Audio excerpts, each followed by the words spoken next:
우아하고 품격 있는 일상교육의 모든 것, 라이프스타일 교육TV 김은형입니다. 조금씩 삶이 달라지는 법륜스님 반야심경 이야기, 오늘 23번째 시간 여러분들과 함께 하겠습니다. 전 시간에 영기적 세계관에 입각해서 인류와 민족, 특히 환경 문제에 대한 입장을 생각해야 되는데, 특히 이 자연환경은 우리 인간 삶의 기본이기 때문에 무엇보다도 생존에 필요한 이러한 환경을 더 중요시 생각해야 된다라는 말씀이 있었습니다. 자, 그러면 오늘 154페이지부터 이어서 읽어보도록 하겠습니다. 15년 전의 일이다.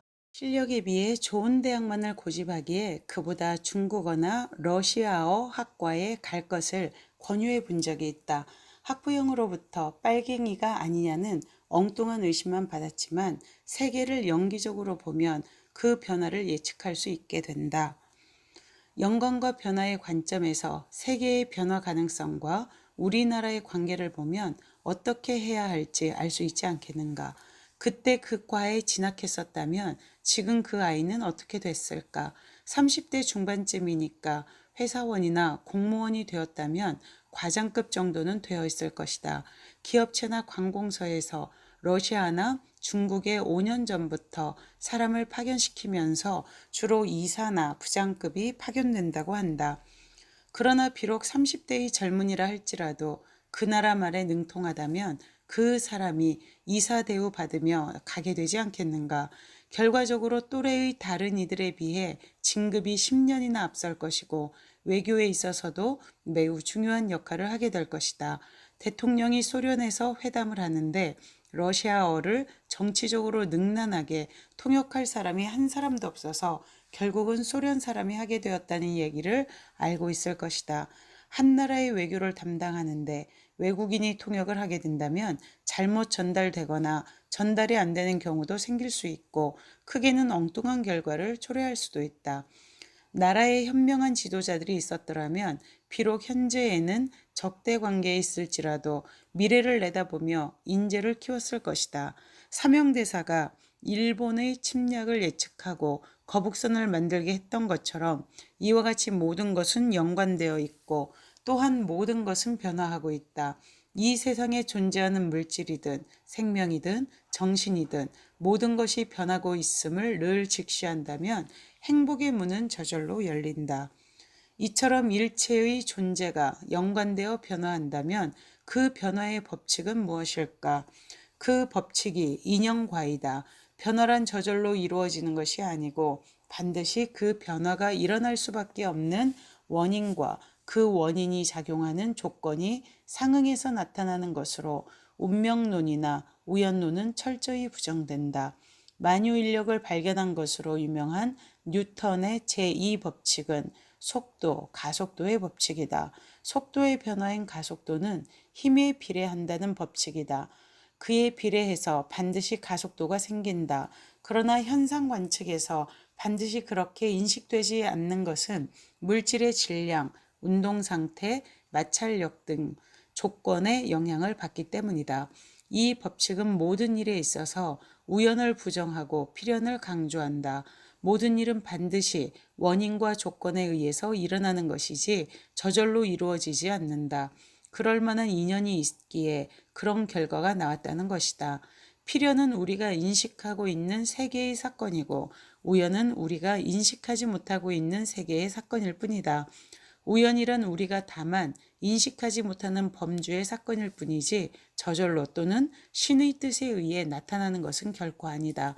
세계를 다 이해할 수 있는 사람에게 우연이란 없다. 이 인연과는 인간의 주체적인 노력을 높이 평가하고 그 노력에 의해서만 자기 운명과 세계의 주인이 될 수 있다는 설이다. 부모가 자녀를 키울 때 자녀로부터 기쁨도 얻지만 그만큼 괴로움도 받는다. 자식의 변화를 자연스럽게 받아들일 수 있다면 상황은 달라진다. 품 안의 자식만을 생각하는 고정관념 때문에 사춘기에 접어들어 매사에 반항하는 아이를 보면서 대개의 부모들은 애를 태우고 속상해한다. 얼마나 잘못된 생각인가. 아이는 사춘기를 거치면서 어른으로 성장 변화해 간다. 자신을 아이 취급하는 부모에 대해 격렬하게 저항하면 할수록 아이는 더욱 빨리 독립한다. 부모에게 의지해 살아왔던 것으로부터 독립하려는 것이다. 이는 중생에서 부처가 되려는 과정과도 유사하다. 이때 부모가 제대로 이해하지 못하고 누르기만 한다면 아이는 20살이 넘어도 주체적인 인간으로 성장하지 못하고 사회적으로도 당당한 성인 노릇을 하기 어렵다. 또한 부모가 누르면 누를수록 저항과 반발은 더욱 심해지는 법이다. 현명한 부모라면 자기 독립의 과정이라는 것을 이해하고 오히려 도와줄 수 있어야 한다. 요즘 청소년 문제가 심각한 것도 그 원인은 같다. 부모는 아이가 공부는 안 하고 이성교제에만 관심을 둔다고 문제 삼는다. 옛날에는 문제시 되지 않던 청소년 문제가 갈수록 심각해지는 까닭은 무엇일까? 15, 6세 정도의 연령이 되면 누구나 육체적으로 어른에 가까워진다. 그래서 옛날에는 이 나이에 성인식이나 혼례를 치르곤 했던 것이다. 지금은 육신만 어른이 된 채 학생이라는 사회적 신분에 억눌려 몸은 어른이 되고 정신은 어린애의 상태를 못 벗어나고 있다. 주체적인 자아 성장보다는 오직 공부로만 내몰리기 때문이다. 정신과 육체의 불균형이 오면서 방황하게 되는 것이다. 어른으로 대접받으며 정신의 독자성을 키워나갔다면 지금 같은 문제는 생기지도 않을 것이다. 스스로 판단하고 결정하며 스스로 행하도록 가르쳤다면 담배나 술, 이성교제가 어른이 되는 것이라는 생각은 하지 않을 것이다. 화랑관창이 나라를 위해 목숨을 버렸던 때가 16이었고 광개토 대왕이 말을 타고 만주벌판을 주름잡고 다닌 때가 19이었다. 나이 20에 이르면 나라와 세계, 인류를 위해 자기 견해를 세울 수 있어야 하지 않겠는가. 나이 20이면 입지라고 한다. 정상적으로 성장한 아이라면 회사를 하나 맡겨도 나라를 맡겨도 패기 있게 운영해 나갈 포부와 계획을 갖고 있어야 할 것이다. 이것이 성인이다. 자신과 가정, 사회와 세계, 인류를 위한 견해와 계획을 갖고 책임을 지고 스스로 행할 줄 아는 것이 성인이다. 구체적인 어떤 직업인이 되는 것이 중요한 것이 아니다. 영관 속에서의 자신을 자각하고 어떠한 인연 앞에 놓여도 자신 있게 살아갈 수 있는 준비가 되어야 한다. 자기 몸조차도 제대로 건사하지 못하고 해주는 밥, 빨래에 사리분별도 못하거나 마냥 부모에게 의지해서만 산다면 30이 넘어도 결혼을 해도 어른답게 살 수는 없다. 서로 자기만 위해 주길 바라는 이기적 투정 때문에 갈등과 번민만 커질 뿐이다. 변화하는 세계의 실상을 정확히 알아야 모든 고뇌로부터 벗어날 수 있다. 부모와 자식 간의 관계에 적응하면 훌륭한 자녀를 키울 수 있고 결혼을 하면 상대의 변하는 마음을 잘 헤아려 사랑을 계속 유지하며 행복한 삶을 살아갈 수 있다. 개인의 삶뿐만 아니라 사회 문제를 풀어나가는 데에도 변화와 연관 그리고 인연과를 아는 것은 커다란 영향을 미친다. 사회 문제에 적용해보자. 옛날 이조 시대는 양반과 상민으로 대별되는 신분제 사회였다. 양반은 왜 양반이고 상민은 왜 상민일까? 당시의 조상들은 양반은 양반대로 상민은 상민대로 각각의 종자가 따로 있기 때문이라고 믿고 있었다. 그것이 이조 시대의 철학이었다. 여기에 연기법을 적용한다면 상민은 본래 상민이 아니고 양반도 본래 양반이 아님을 볼 수 있다. 서로 연관되어 하나는 상민이 되고 하나는 양반이 되었다. 양반이 없으면 상민도 없고 상민이 없으면 양반도 없다. 어떤 것도 종자가 따로 있는 것이 아니다. 연관 맺어져서 상민이 되고 양반이 되었던 것이다. 이것이 진실한 모습이다. 누구나 다 인정할 수 있는 객관적인 이야기이고 진리이다. 그러나 어떤 입장에 서 있느냐에 따라 이 같은 사실에 대해 서로 다른 반응을 일으킨다. 양반의 경우는 불안과 위기의식으로 반응하고 상민은 희망과 기쁨으로 반응한다. 양반이란 종자는 타고나는 것이라고 생각했는데 그렇지 않다면 장차 불이익이 오지는 않을지 나를 위협하는 것은 아닌지 불안하게 생각한다. 그러나 상민은 다르다. 그동안 겪어온 숱한 고난과 눈물이 일거에 사라지고 눈앞에 희망찬 앞날이 열리는 느낌이 들 것이다.